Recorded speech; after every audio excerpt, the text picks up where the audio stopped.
and welcome to Wilde. Today we're here with Jack and Pete from Tova. Thank you so much for joining us today. Let's first begin by, if Jack, you could tell us, how did the band form? Hey, hi.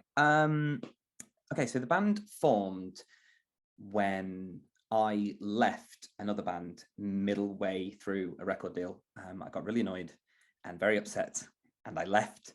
And a few days later, I started writing a song, and I said, oh, well, I'm going to try and do like a solo thing. I called up Ben and asked if he could put keyboard on it. Ben put keyboard on it, and immediately I was like, oh, we should be in a band, like pretty much a couple of days after that. And then I called up Pete to ask Pete if he'd like to join, and Pete said no. And I called Steve and asked Steve if he'd like to join, and he also said no. And then a few months later, they changed their minds, and it's now us. It's been a little while. How long ago was it that you formed? Pete, do you know? It was a year before the pandemic. It was pretty much as you moved to Brighton, I think. Yeah. Around that time. 2018, okay. 2018. And tell us, where did the name come from? Oh, okay. So the guy that recorded our first single was a friend of mine that I worked in a pub with for a few years, and he had a dog called Tova, and she was lovely and she was really old, and she's passed away. So our band is now named after a dead dog. That's very interesting, but there is a lot of sentiment within that, so I can understand. When it comes to making music, where do you get your inspirations from?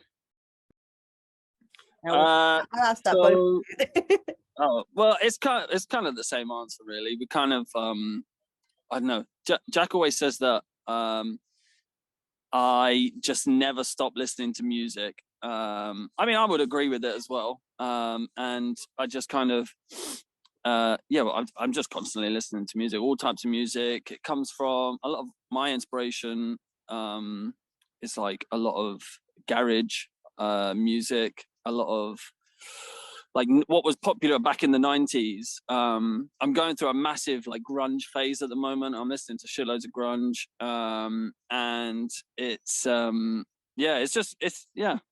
I mean, when we're writing music, a lot of the time it's just me and Jack sending each other like WhatsApp voice notes, and it'll just be me saying like, oh, Jack, I've got this idea, and it just goes and then Jack will just put some guitars over it or something, and then out comes a song like Headcount or something. And do you have is there any particular bands that you find as kind of a main inspiration for Tova's music? What do you think, Pete? I mean, I listen to a lot of Shikari, Bring Me the Horizon, bands like that. But yeah, it's kind of, I don't think there's one band in particular really that we kind of go, oh yeah, that's our main source of inspiration. It's kind of all the bands that we listen to. Like, I know Steve's into a lot of what I would call regular rock. Ben listens to like lots and lots of styles of music, lots of heavy music. I listen to lots of electro and like metal. I like the most of my stuff is always at what I call the end of the spectrum of music. So it's always like techno, hardcore, house, heavy death metal, or like some super K-pop Japanese band or something. You know, I like the extremes of things. That's really interesting, and that sounds great. And I obviously that helps with having variety in your music and creating something that's your own sound. Let's talk about your latest single, Fever. Fever was written there.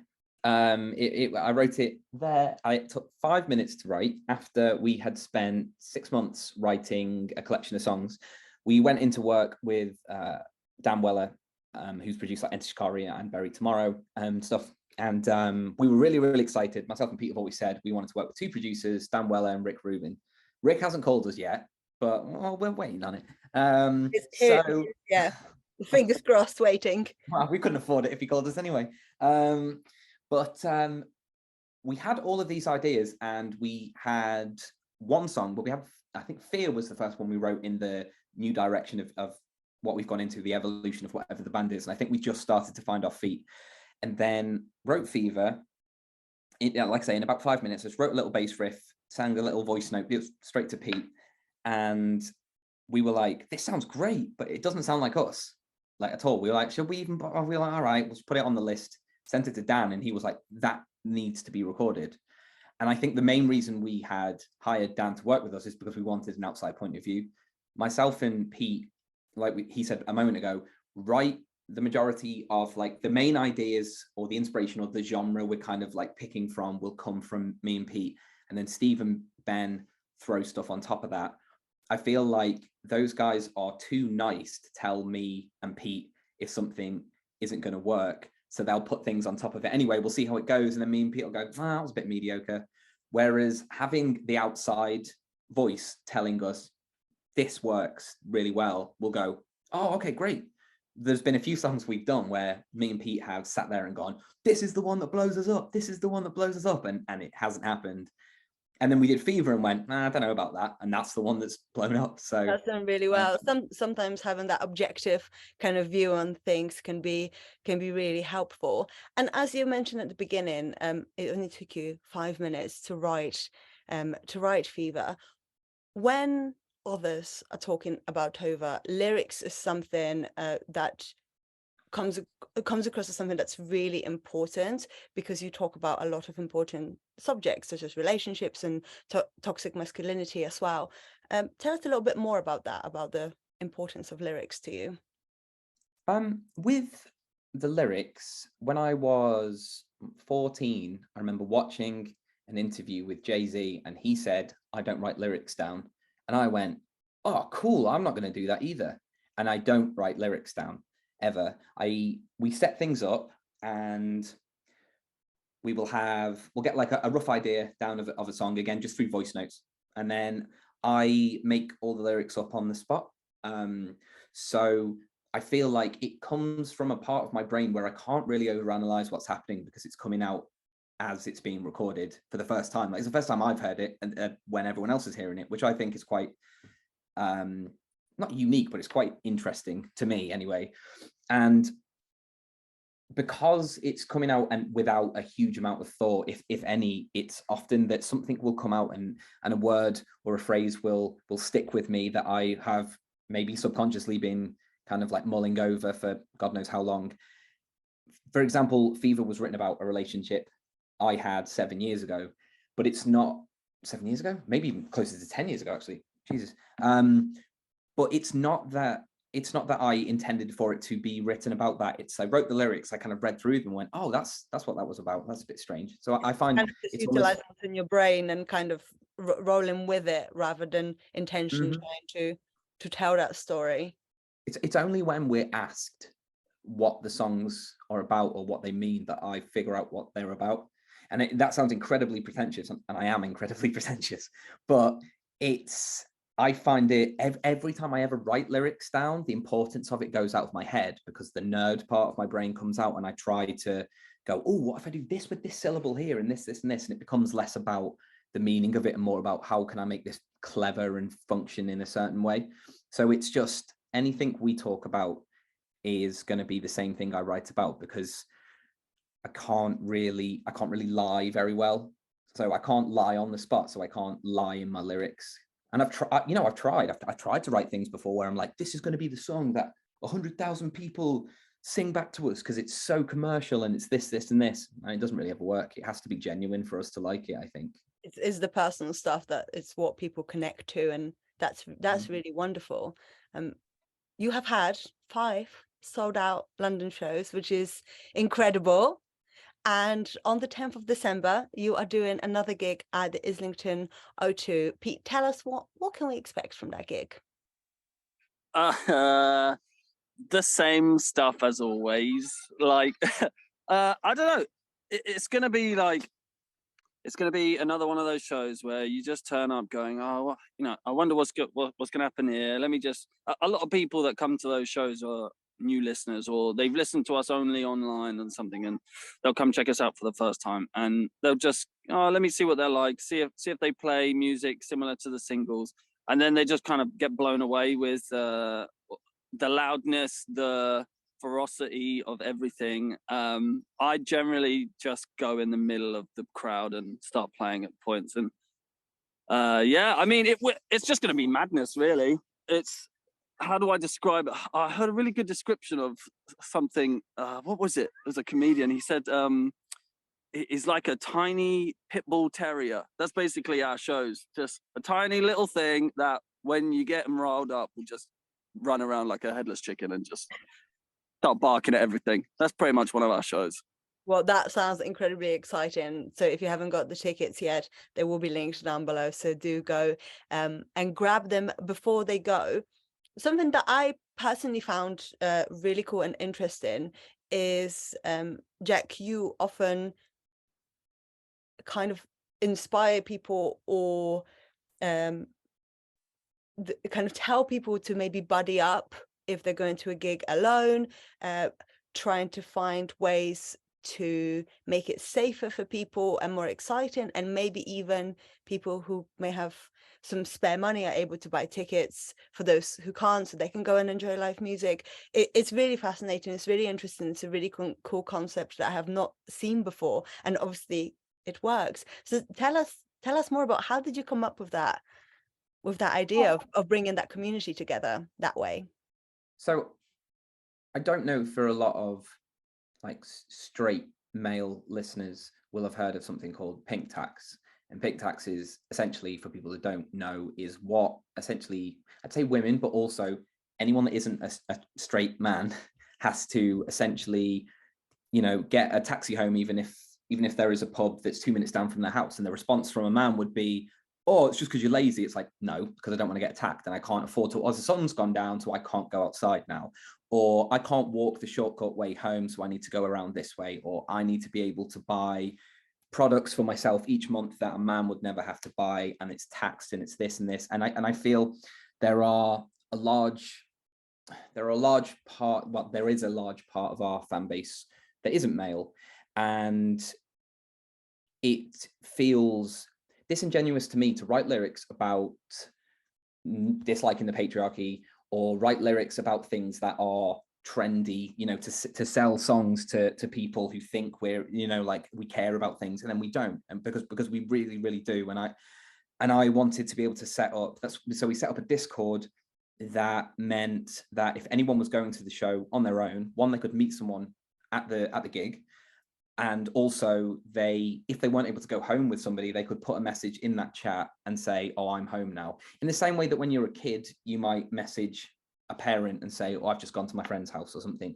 It keeps the safety of people. It keeps other people accountable for people's safety, I think. And when you're on your own, every single time you go outside, I think as a woman, or as a non-binary person, or as a trans person, or a gay person, it's just a gamble as if you're ever going to get home. Like, I'm not straight, but I would, unless someone asked me, wouldn't really know. And I feel like if we're a band, if we could stumble home after a show at 3 a.m, I've done that with Pete on tours in different countries, where I've gotten lost and I've just wandered around for 6 or 7 hours and not been bothered. If I was of a different demographic, that wouldn't be the case at all. And I feel like it's completely absurd that other bands don't really care about the safety of their fans. It confuses me when someone's packing out an arena with 20,000 people, and they are paying for their house and paying for their kids to go to private school, and they're paying for their mortgages, but they don't care if the person got home or not. It's just confusing to me. And I feel like the band is more than just 4 people being stupid. I mean, it mostly is that, but it's also, there's thousands of people that listen to what we do and support what we do. Why would we not care enough to make sure they're okay? And actually it brings the community together. And obviously the one thing they all have in common is you. And if that's the message that you can put across and make it a safer community, that's just absolutely wonderful. Obviously, yep. Go on. I'd like to just say also that from the beginning of this band, me and Jack have always said that it always needs to be like a community center, and we've always said, you know, like we get frustrated when other bands have, you know, like pay to meet and greet and things like that, and it really riles me up when they do that. And there's been some meetings that we've had that, you know, it's been suggested to us, and I've just said straight back, if you do that, I'll just go outside and I'll meet everyone in the line, because I'm not gonna let someone pay to meet me. I'm just a person. I'm not, you know, I'm not even a rock star. I'm just a regular guy.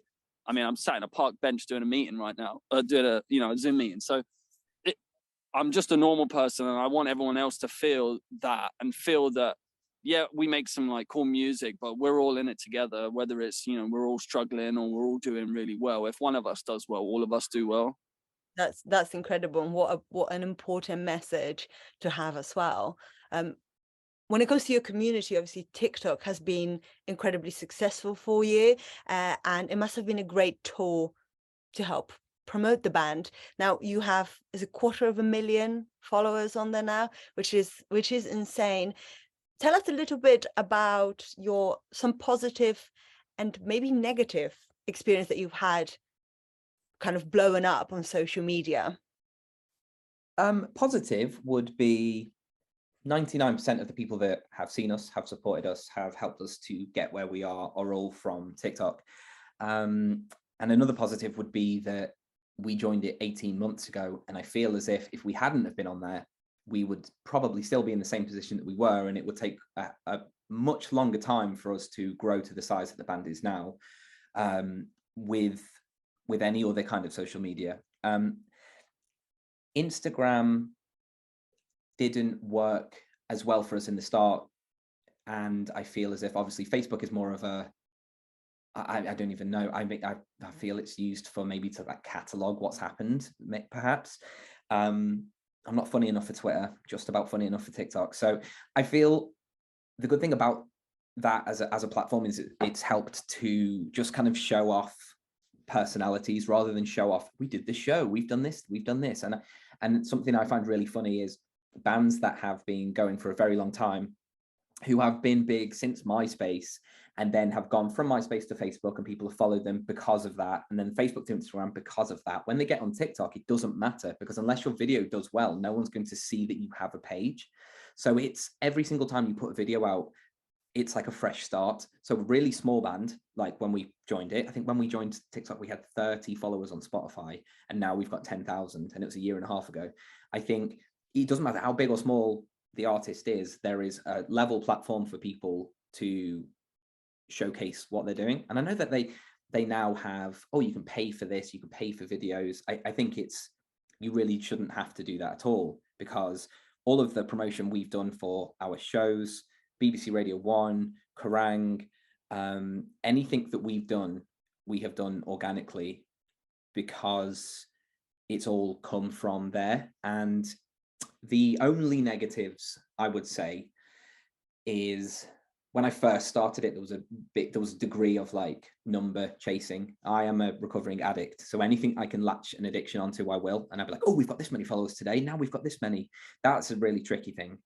And also there are a lot of trolls on there, and there are a lot of people saying incredibly offensive things, and they're all directed at me, just because I'm the one that uses it. And it's kind of quite hard sometimes if I bring something into a meeting and I'm talking about something and I'm like, Pete, you've not done this, or Ben, you've not done this. And it's like, well, why are you in such a mood, Jack? It's like, because I had 20 people today telling me that they'd rather I wasn't alive, you know, and no one else has to see that or experience that. And I get that it's kind of my job to run that, but it's not my job to be told those things. No, and I just feel now I just have to brush it off and be like, those people are probably very sad themselves, and are angry and bitter, and they're taking it out on someone on their phone, and they don't mean it. They're not going to come around to my house and, you know, duff me up. Like, we're cool. It's just that those people are, I don't know, a bit miserable, and I don't think social media makes them any happier.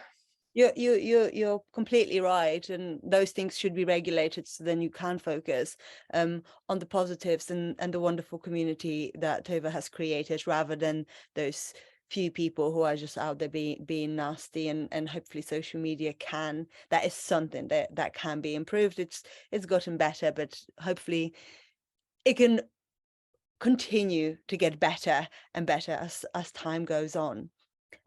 Pete, would you please tell us, what are you guys working on next?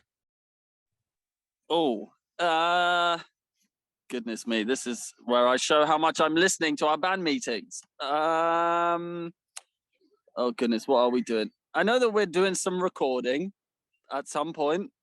I can't say when or where or what.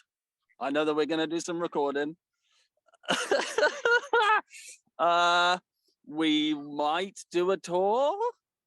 Can I say that? I don't know. You said it sure. now. Why not? I've said it. What are you going to do? And I don't know. I'm really rubbish at questions like that. Other exciting things to come. Yeah, basically lots of exciting stuff. You know, we're always gonna come out with music, whether anyone listens to it or not, really. So there'll always be music being put out every year. There'll always be shows being played, you know. So yeah, just lots of cool, fun stuff. Amazing. And Jack, lastly, would you please tell us who, as a band, would you like to collaborate with the most, as another musician or another band? Are they alive now, or is it from any time ever? I would, yes, as somebody who is kicking around. About. I would like to collaborate with, well, Bring Me the Horizon, obviously, Limp Bizkit, Slipknot, and one more.